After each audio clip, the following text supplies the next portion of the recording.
1 Coríntios 15, 54 a 58. E quando este corpo corruptível se revestir de incorruptibilidade, e o que é mortal se revestir de imortalidade, então se cumprirá a palavra que está escrita: tragada foi a morte pela vitória. Onde está, ó morte, a tua vitória? Onde está, ó morte, o teu aguilhão? O aguilhão da morte é o pecado, e a força do pecado é a lei. Graças a Deus que nos dá a vitória por intermédio de nosso Senhor Jesus Cristo. Portanto, meus amados irmãos, sede firmes, inabaláveis e sempre abundantes na obra do Senhor, sabendo que no Senhor o vosso trabalho não é vão. Vamos orar mais uma vez? Obrigado, Senhor, nós somos gratos a Ti por estarmos dando início a este estudo, ó Pai, da Tua palavra a respeito da ressurreição, ó Deus. Nós sabemos que somos por Jesus salvos e a salvação veio porque o Senhor Jesus enviou o Seu Filho, que nasceu, que viveu neste mundo, morreu e ressuscitou, ó Deus. Ó Deus, que nós possamos sempre ter em vista, sempre ter na nossa mente esta mensagem maravilhosa e que a nossa esperança esteja em Jesus.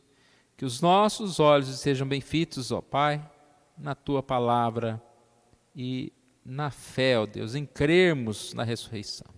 É isso que nós oramos, pedimos em nome de Jesus. Amém. Uma frase de Timothy Keller que diz: a esperança na ressurreição pode mudar todos os aspectos da nossa vida emocional, nossos relacionamentos, nossa busca de justiça e nossas atitudes em relação à história e à própria morte.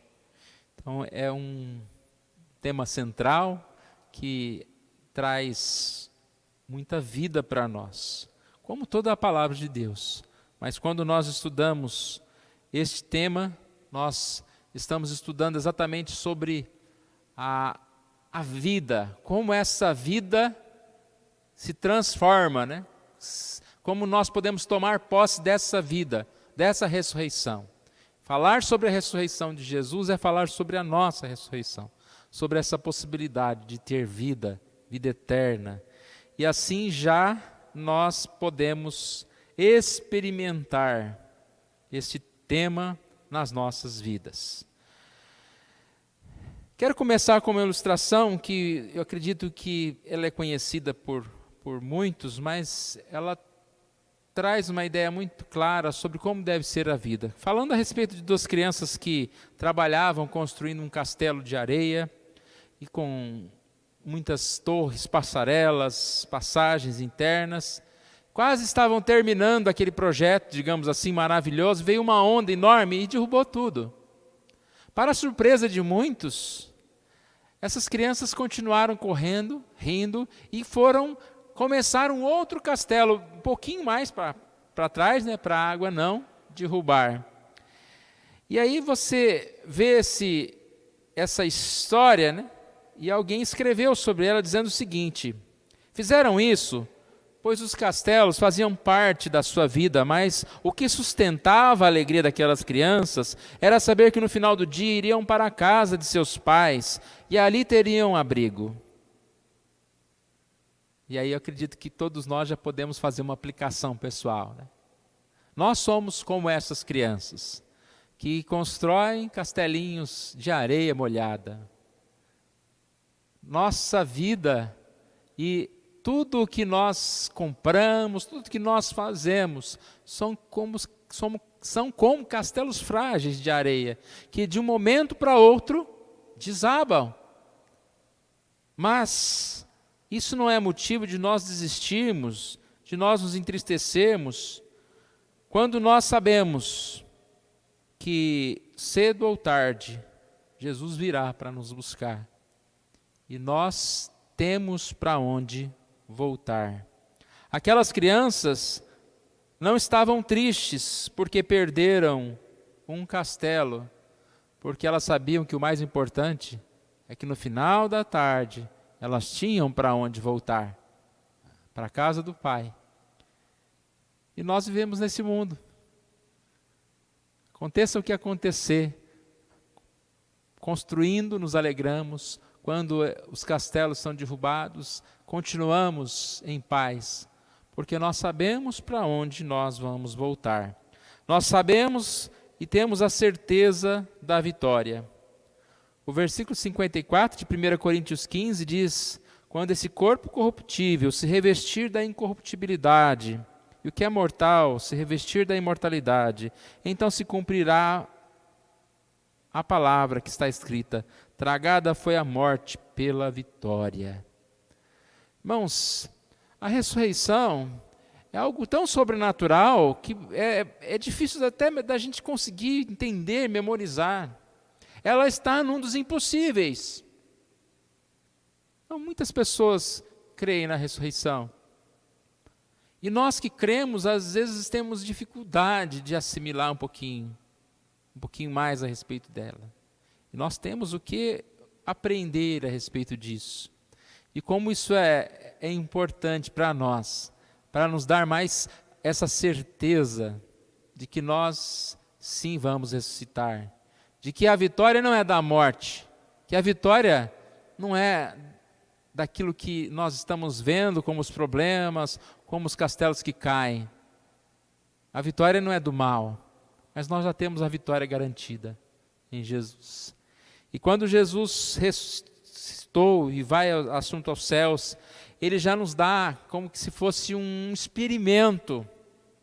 Nós temos o Espírito Santo, que Ele é o penhor dessa nossa herança. Nós já experimentamos dessa herança. Nós já podemos dizer que nós sentimos dessa ressurreição. Nós não estamos mortos. A ressurreição já dá vida agora. Lembra quando Jó disse que estava com saudade de encontrar com Jesus? Alguém pode falar, mas ele não tinha encontrado ainda. Como ter saudade de algo que ainda não aconteceu? Mas eu acredito que ele teve esse sentimento tão forte. Ele entendeu o que era estar com Jesus. Ele disse: eu te conheci de ouvir, agora os meus olhos te veem. Ele já estava avistando Jesus, que ele sentia saudade do momento em que ele novamente estaria mais ainda próximo de Jesus. Mais ainda próximo de Jesus. O versículo 57 diz: graças a Deus que nos dá a vitória por intermédio de nosso Senhor Jesus Cristo. E por isso, Paulo conclui esse capítulo, maravilhoso. Nós não vamos estudar hoje, provavelmente vamos estudar algumas partes em outras oportunidades. Mas ele termina dizendo: portanto, diante disto, diante desta história que nós aprendemos, que a morte não tem vitória, que Jesus ressuscitou, que nós vamos ressuscitar, portanto, sede firmes, inabaláveis e sempre abundantes na obra do Senhor, sabendo que no Senhor o vosso trabalho não é vão. Em algum momento eu pensei em ler esse versículo para os nossos presbíteros e diáconos. É um texto que motiva a gente, diante de Cristo, da obra de Cristo, do poder da ressurreição que nós já experimentamos. Nós falamos isso em algumas semanas na outra série de mensagens, que esse poder que nós temos, que somos revestidos com poder, que é o mesmo poder que ressuscitou a Cristo, é o poder que opera em nós para que nós possamos viver. Portanto, sede firmes, inabaláveis, sempre abundantes na obra do Senhor, sabendo que no Senhor o vosso trabalho não é vão. Os demais trabalhos são como projetos de areia. Não coloque neles o coração. Construa, mas não coloque neles adoração. Mas no Senhor, o vosso trabalho não é vão. Tudo que nós pudermos fazer para a causa de Deus, servirmos a Deus, isso tem peso eterno.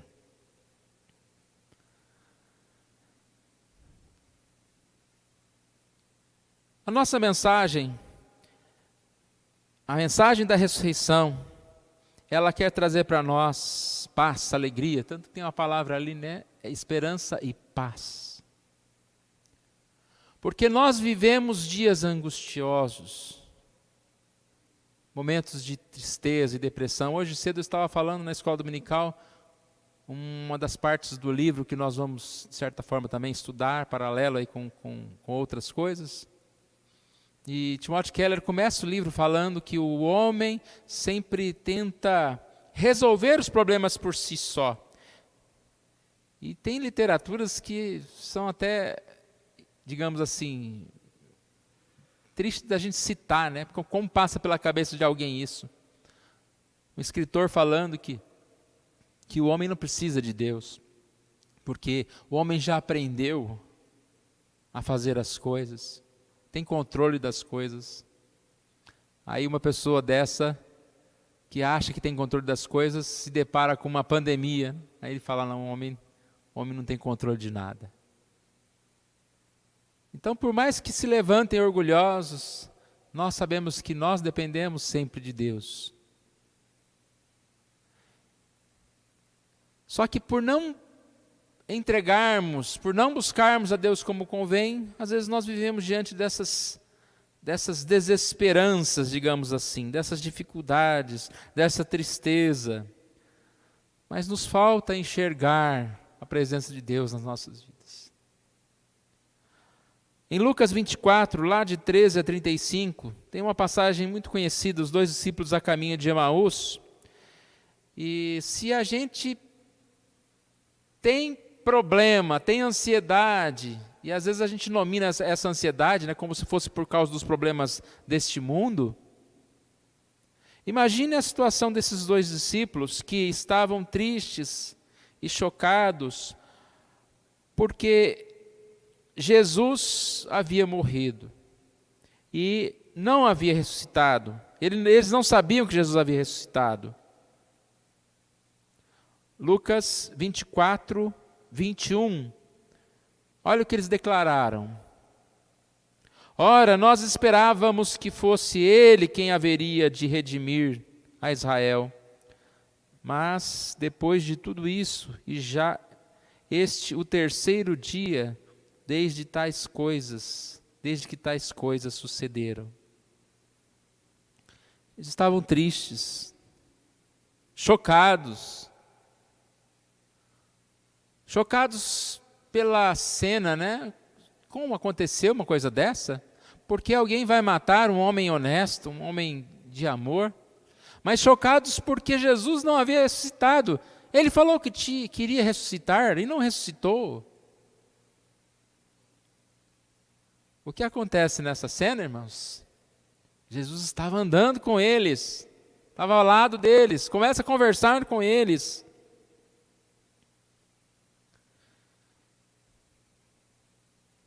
Eles esperavam, mas não esperavam mais. Estavam desanimados, até o momento em que eles perceberam a presença de Jesus. Até o momento em que eles viram Jesus, como conta na sequência, lá no versículo 30 e 31. Aconteceu que quando estavam à mesa, tomando ele o pão, abençoou-o e tendo partido lhes deu. Então se lhes abriram os olhos e o reconheceram, mas ele desapareceu da presença deles. Eles estavam abatidos, pois não reconheceram Jesus. Falei há pouco, irmãos, que vivemos num mundo de tristeza, de abatimento, de ansiedade. É porque Jesus não está? Não. É porque nós não reconhecemos. É porque nós não percebemos a presença de Jesus. Tudo mudou nesse momento. Eles foram contar a outras pessoas, eles se alegraram, eles acreditaram, nasceu alegria. E nós podemos ter essa alegria renovada. Jesus ressuscitou. É isso que nós precisamos ter na memória. A vitória sobre a morte está ganha. Qual que é o grande medo, qual que é a grande preocupação nossa? É a nossa própria falência, é a nossa morte. Porque as demais coisas,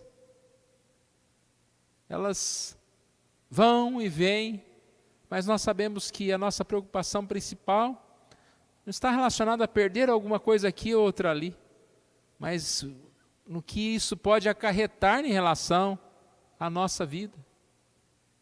Mas nós temos a esperança em Jesus. E aqui, irmãos, nós estamos fazendo uma mensagem de introdução a esse tema, desafiando nós pensarmos, por exemplo, qual é a nossa esperança? Falamos a semana passada sobre a segunda vinda. Eu aguardo a segunda vinda de Cristo. Cristo é importante a ponto de nós vivermos em desprendimento das demais coisas, como a ilustração das crianças, ou quando a água vem derrubar os nossos castelos, nós fazemos birra como uma criança mimada, né?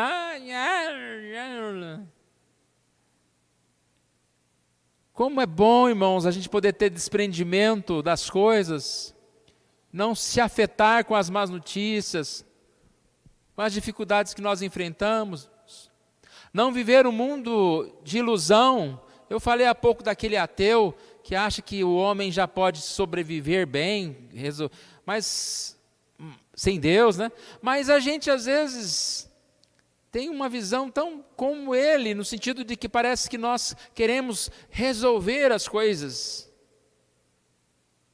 a ponto de nem precisar de Deus. Ó, Deus, meu desejo maior é que eu não preciso do Senhor, ou seja, que tem tudo certo, né? Mas não existe isso, nós precisamos de Deus. Quero separar para nós Filipenses 3, de 7 a 8, como um exemplo para nós, irmãos, para nós nessa noite. Olha a palavra de Paulo. Mas o que para mim era lucro, isso considerei perda por causa de Cristo. Sim, deveras considero tudo como perda, por causa da sublimidade, do conhecimento de Cristo meu Senhor, por amor do qual perdi todas as coisas e as considero como refúgio para ganhar a Cristo. Olha quantas vezes ele repete a mesma frase. Eu considero tudo como perda, como refúgio. Por quê? Por causa de Cristo. Pode parecer estranha essa frase de Paulo, considero tudo como perda, como refúgio. Mas o que Paulo está dizendo? Que Cristo é a mais importante. E que qualquer coisa que ocupe o lugar de Cristo, ele prefere perder. Coisas que ele dava valor, importância, ele agora tem repugnância àquelas coisas, por causa de Cristo. A Bíblia de Genebra faz um pequeno comentário dizendo: Paulo deitou fora com repugnância tudo o que pudesse interferir na sublimidade do conhecimento de Cristo.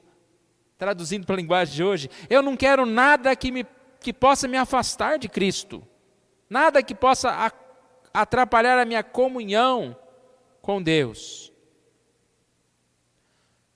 Principalmente as coisas ruins. Coisas que eu posso ganhar, mas eu perco comunhão. Eu posso ter, mas é uma derrota espiritual na minha vida. Quantas coisas dessas, irmãos, nós somos atraídos semanalmente, diariamente, minutalmente.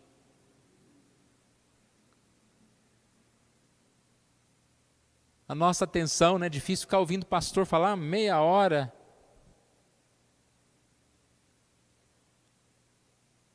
Ir à igreja, fazer alguma coisa para Deus, às vezes é mais fácil.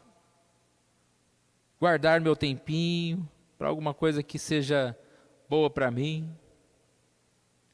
Se Deus não existisse, a nossa vida seria preenchida apenas com 3 coisas: comer, beber e divertir. Deus existe. Com que você gasta o seu tempo? Talvez a gente está respondendo como bebo e divirto, né? E é bom. Deus existe. E é importante. Às vezes tem umas perguntas, né? Posso fazer isso? Não posso fazer aquilo? Irmãos, o que a gente pode fazer para ficar mais perto de Cristo? Que a gente faça. Não perde nada. É lucro. É o que Paulo está falando. Eu perco. Por causa da importância, da sublimidade de Cristo.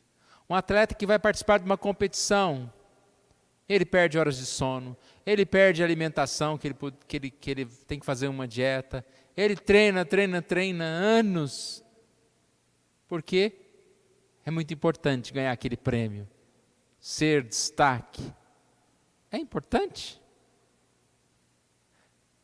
Quantas coisas, irmãos, não são tão importantes assim. E o quanto nós gastamos e desgastamos pela causa de Cristo, porque a nossa esperança é a ressurreição, porque a nossa esperança e a nossa alegria está com Cristo, é buscar e nos aproximar de Cristo. Portanto, diz o texto, meus amados irmãos, sede firmes, sempre abundantes, não é qualquer coisinha não, abundante é muito, na obra do Senhor, firmes e inabaláveis, não dando lugar ao desânimo, à frouxidão, à preguiça, à tristeza. Essa palavra esperança, que nós vamos falar muitas vezes, irmãos, ela é muito importante para nós. Ter esperança, e principalmente a esperança da ressurreição, é um fator que, digamos assim, é a base da nossa fé, do que nós cremos. A palavra esperança na Bíblia não é esperança no sentido de que tem esperança, que pode ser ou pode não ser. Nós falamos já sobre isso, né? Não, a palavra esperança na Bíblia é plena convicção, firme confiança. E a gente só tem firme confiança em algo que a gente vive para aquilo. Eu posso tocar uma música de olho fechado ali, depois que eu treinei ela umas 1000 vezes lá na minha casa ou aqui na igreja. Eu tenho confiança, eu tenho esperança que vai sair. E assim qualquer coisa que a gente faça. Você no seu trabalho, você deve fazer coisas que se tornou tão mecânica que aparentemente está decorado.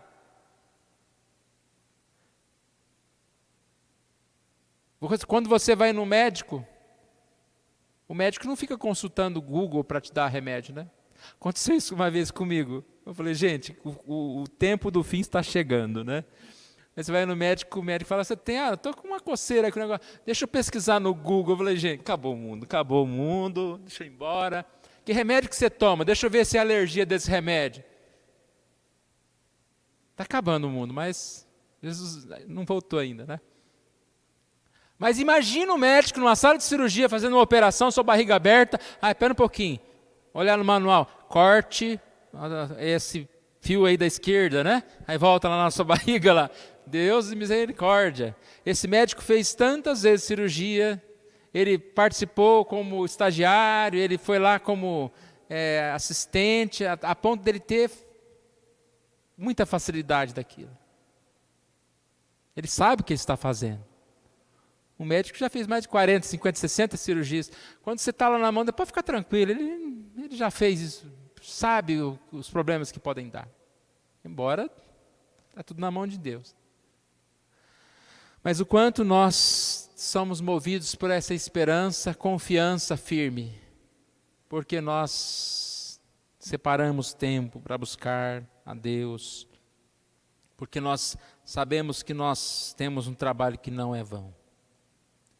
Que assim nós possamos viver, irmãos, estudando mais a palavra, aprendendo mais a palavra, e que Deus nos guarde para que quando nós lemos uma palavra como essa, não seja apenas um texto que nós já conhecemos, mas seja algo que toque no nosso coração firmemente. Possamos dizer como Paulo, graças a Deus que nos dá a vitória por meio de nosso Senhor Jesus Cristo. Que vitória é essa? Muita coisa. Muita coisa. Que nós possamos conhecer a obra de Jesus. E o que essa obra de Jesus, ela produz em nós. E assim nós crescemos no caminho do Senhor. Vamos ficar em pé, nós vamos orar nesse momento.